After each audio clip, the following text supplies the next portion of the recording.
will make way. Whoa, ha, singing hallelujah. Pretty you God, cover your lies, God of the roof. Hey, hey, hey. Whoa, ha, singing hallelujah. President Trump, since 2020, is the wartime president of the United States and commander-in-chief, of course. Mr. Biden, that you saw, has been buried in Arlington on the 20th of January, 2021. We had the military, what they've done, our generals, all of the people, what they've done is incredible. But remember, we took care of a lot of people, including, I guess, on December 21st, we took care of Joe Biden because he got his shot, he got his vaccine. When all this deep state fought, that's the inauguration of our man, Joe Biden. This is not Joe Biden. I've published the side-by-side portraits with the signatures. Trust me, it's not Joe Biden. The man that you see today on CNN is not. It's the end game now, which means it comes to a head very soon. It's not a belief that I have. It is, again, acknowledgement of facts, and I respect those facts, and that's why I call wartime President and Commander-in-Chief Trump. Because everybody can do this exercise now. You go to the whitehouse.gov website, you type in 13848, you hit enter. Then comes the extension of a national emergency, presidential executive order.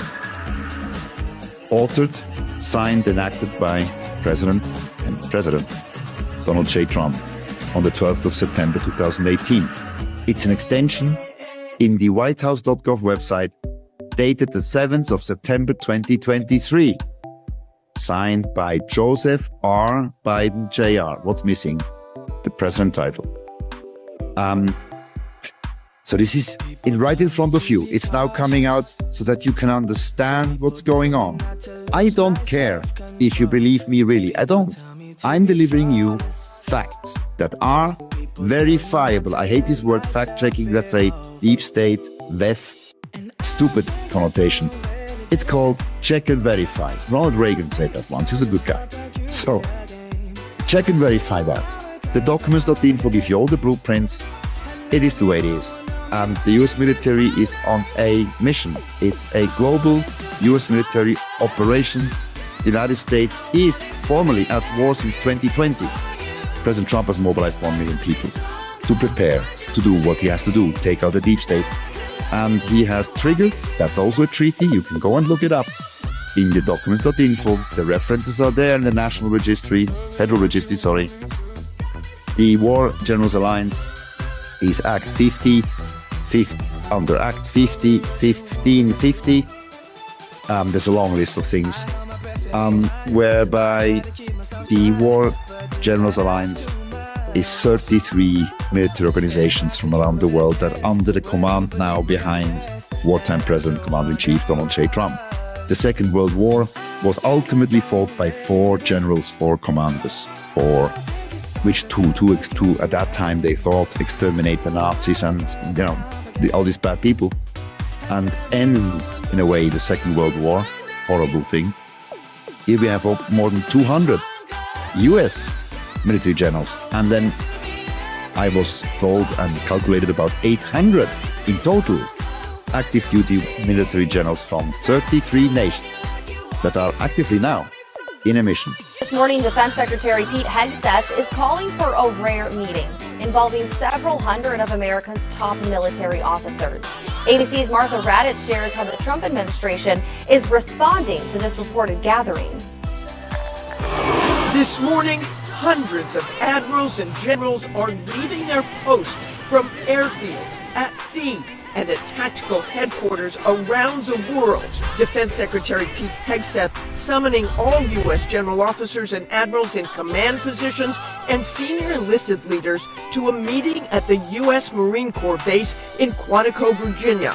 But even those told to attend the meeting do not know what prompted Hegseth's call and what will be discussed. The Pentagon saying only the Secretary of War will be addressing his senior military leaders early next week. President Trump was asked about the meeting, but perhaps misunderstanding the question or unaware of the Hegseth meeting, he seemed to think it was foreign generals who were coming to meet Hegseth. Well, I know, I love it. I mean, I think it's, let them be friendly. Let them be friendly with the generals and admirals from all over the world. Why is there something? No, but is there something wrong? Vice President Vance stepping in. It's not particularly unusual that generals who report to the Secretary of War and then to the President of the United States are coming to speak with the Secretary of War. But there has not been a meeting quite like this one, and it has created apprehension among senior officers. Last May, Hegseth ordering at least a 20% reduction in the number of four-star generals and admirals across the active duty force. It's in keeping with President Trump's commitment to achieving peace through strength. We're going to shift resources from bloated headquarters elements to our warfighters. The secretary has already fired at least 15 senior military officers, including General C.Q. Brown, the then chairman of the Joint Chiefs of Staff, and the first woman to command the Navy, Admiral Lisa Franchetti, also let go. Mar-a-Lago has a no-fly zone. Go and check it. You pilots, go online, check the FAA rules. Mar-a-Lago, you cannot overfly. Now, why does a hotel and the golf course get a no-fly zone? Because it is the actual, current, it is the White House of the United States of America.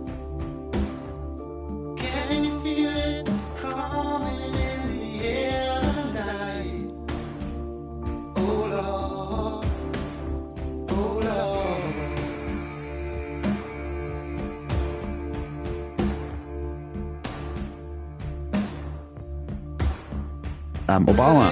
Have you seen Obama rallying for the Democrat Party on a stage in a TV program? Where is he? Where is John Kerry gone? Where is Mrs. Clinton? Where are the Democrats rallying for a presidential candidate? I only see Trump on TV in the United States. Almost every day he's live on TV. Most disappointing to the Oversight Committee is the fact that we have, in good faith, negotiated with the Clintons' attorneys for 5 months.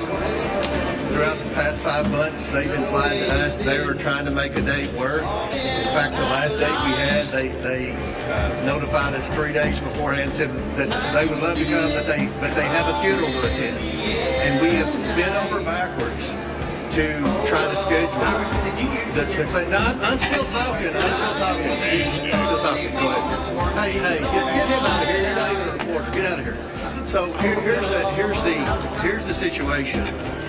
We're going to hold both Clintons in criminal contempt of Congress. We believe that because this subpoena was issued in a bipartisan fashion. President Trump, you're president. I mean, you're Canadian, but to Americans, your president's in charge. He's a wartime president.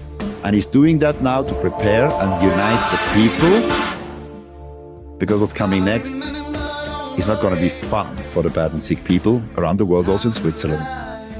Everything's fine, trust me. But it will be, the world will change. And it won't be a lockdown of the UN taking away your cars. No. You can drive the cars for the next 100 years with benzene, with diesel, or whatever. No. All this will be reversed, all this crap. But justice, because we just asserted justice is unreliable, also in New York. President Trump, as the wartime president and commander-in-chief in a wartime, does not respond to civil and federal courts. He only does to military justice. The operation that they showed me is nothing less than incredible. And I'll say this, it's a military operation. I mean, we have this is like a war. It's a military operation. So we had remain in Mexico. Remember that? Just for the audience, U.S. military justice, the United States Manual of War, the War Law Manual 2015, revised 2023, which includes now war crimes by civilians. President Trump has amended it. Before, the war manual was shooting other enemies. Kill them, execute them. But now it includes civilians for high treason too, and crimes against humanity. What is the purpose for that? And so my call to arrest the people in the film, I call for Swiss security, means Swiss military to do it. They haven't done it. They're on record not doing it. The US military justice is in force right now where I sit in Switzerland. If the time then comes for operation, I call it Storm. I don't know military secrets. The timing of it is a military secret. I'm not aware of the timing, but I can tell you this again. Where is Obama? Where is John Kerry? Where is Mrs. Clinton? Where are those traitors? Where are they on stage? It's a presidential race. We can agree to that, right? Officially open. So Americans and stupid journalists of mainstream, they will be forced to acknowledge, they'll be forced that there is no presidential race because President Trump is the president, wartime president, and the only force by constitution to reverse the wartime presidency down to presidency is the wartime president himself. The United States is in a war and he has put the United States under a military occupancy.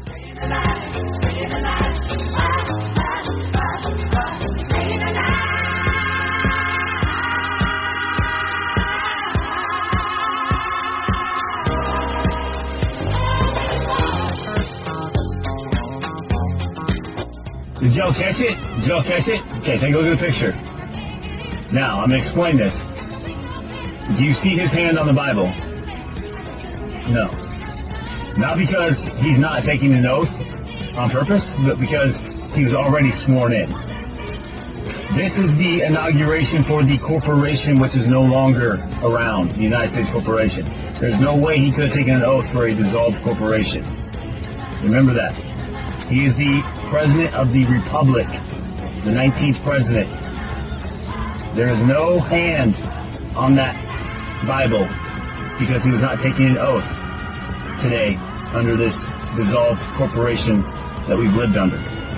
Man, I caught that. So many people are catching that. That's amazing. Amazing. That's proof right there. That's all you need to know. The best is yet to come. Trump has already been sworn in for the Republic of America.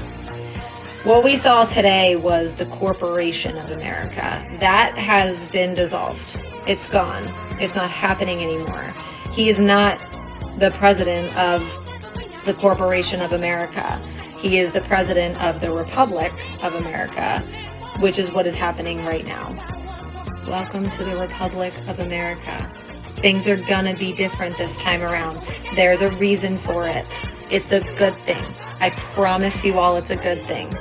I am so happy that today went off with no issues aside from Carrie Underwood's little issue there, but she killed it. Girl, you fucking killed it.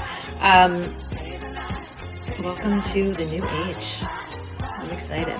A lot is being made about why Trump didn't put his hand on the Bible while he was being sworn in. I've been trying to tell y'all, this ain't a transfer of power, but rather a continuation. There won't be a transfer, frankly. There'll be a continuation. Why is it that when Trump supposedly left in 2021, there was a seal at the podium that he spoke at, but when Biden left today, there was no seal on that podium? Why is it that Joe Biden left from the Capitol building while any real president leaves from the White House South Lawn? And why is Catherine reporting from Gitmo on today of all days? And do you notice what time she posted that video on her account? Exactly at 7:17. This was just the icing on the cake for what I have been saying for the last 4 years. He never left.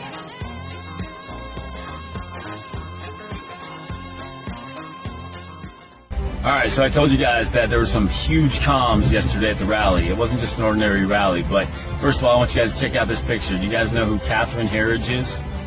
If you don't, Catherine Herridge is a amazing journalist, and just look her up. But you'll notice here she is standing outside Guantanamo Bay, Gitmo. Okay, hold on a second. Now, before you read this, remember I've been telling you we're in a military operation, and that there's comms everywhere, but you really got to look for them. So Trump has always played the YMCA, and yesterday he had the straw man come out and played the YMCA at his rally, right? Well, Guantanamo Bay happens to be home of the YMCA, specifically 1914 and 1918, where there's actually a YMCA naval base. Not only that, they would interrogate the prisoners with the song. You don't think he was trolling them? They're already locked up. There's a lot more that's going to be added. This is awesome. You're going to need more than just your popcorn for this news. I'm going to show you a video, and then I'm going to show you some other things that will blow your mind. Are you ready? It is my great privilege to introduce the 45th Speaker of the House, my dear friend, Mike Johnson. And I want to just make note that Nancy Pelosi was the 52nd Speaker of the House. 2007. 52nd, 45th. We went backwards? Hold on. And this, I got you. Mike 45th and DJ T the 45th. I'm not done. 44th Speaker was 1876, just before the corporation was dead. The next Speaker was the 45th. 1876 was the 44th. Listen, next Speaker was the 45th. Next President was the 19th. Are you with me? Hold on. The 44th was in 1875. And President Donnie, CIC, is number 45. Hold on. Just the fact that Mike Johnson being sworn in as the 45th Speaker went over everyone's head. Welcome to the new republic. You should be so excited. Trump knows how to do this. 5D chess, you guys. Come on. It's getting good. I'm going to play the video one more time for you. It is my great privilege to introduce the 45th Speaker of the House, my dear friend, Mike Johnson. 45th, baby.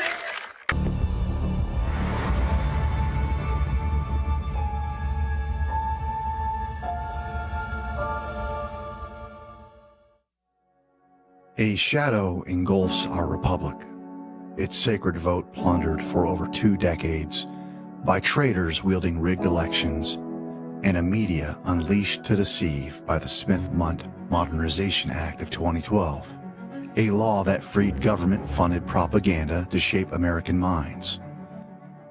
You know, I think that's sort of one of the themes of tonight. It can be both. You're not guaranteed all facts if you tune into YouTube or CNN or Fox or ABC or NBC or any of them.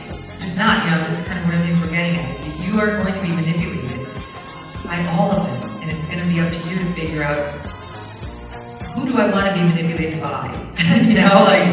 Who do I trust to do this in a way that's close to honest and doesn't make me look like a fool? As I've chronicled in Mr. President, Look to Lincoln and Act, and Antifa's Fall, President Donald Trump, guided by loyal military advisors, may have crafted a grand sting in 2020 to unmask this betrayal. A cryptic clue emerged on July 13th, when Trump, surviving an assassin's bullet in Butler, Pennsylvania, brandished an immigration chart with a startling note. Its bottom right corner claimed he left office on April 1st, 2020. Did he signal a secret activation of continuity of government, a Cold War plan to preserve governance amid catastrophe, hinting at a shadow war to reclaim America? This question demands answers. Consider the timing. Days prior, the bioweapon known as COVID-19 was unleashed to shut down America. Antifa's street chaos during the Summer of Love shaped their Handler's Fear campaign, precursors to a stolen election, all tools to carry out a soft coup by globalist insiders. Think Obama's intelligence operatives and Clinton's hidden allies. In 2025, troops marched to Portland, Oregon, and immigration and customs enforcement facilities to counter Antifa's riots. New executive orders shield elections, and Venezuelan operatives are named as meddlers. If continuity of government was triggered in 2020, it could nullify objections from courts corrupted by traitors, keeping Trump's fight within the Constitution's hallowed bounds. As a former professor and prosecutor, I offer a civilian lens to trace this legal path, blending it with military standards to reveal how Trump and allies like House Speaker Mike Johnson who calls himself a wartime speaker, could restore the republic. Trump's own words claiming vast presidential powers and a wartime mantle underscore a commander-in-chief's resolve against a fractured government. And that's the topic for today. The enigma of April Fool's Day.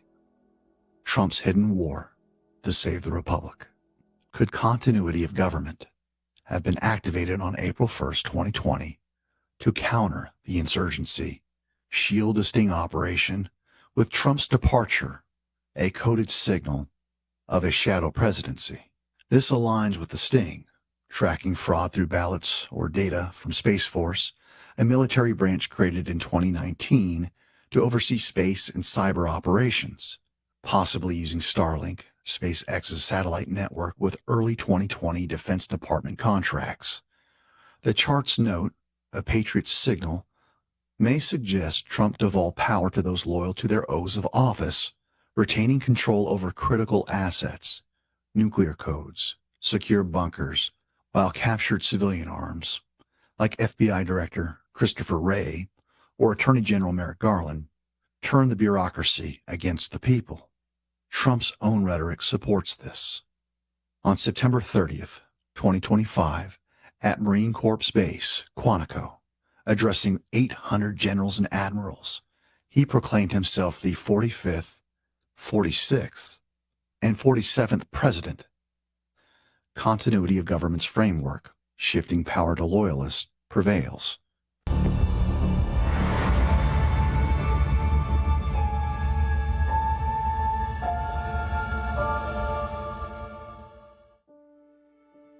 I watched the clip again, the one from October 23.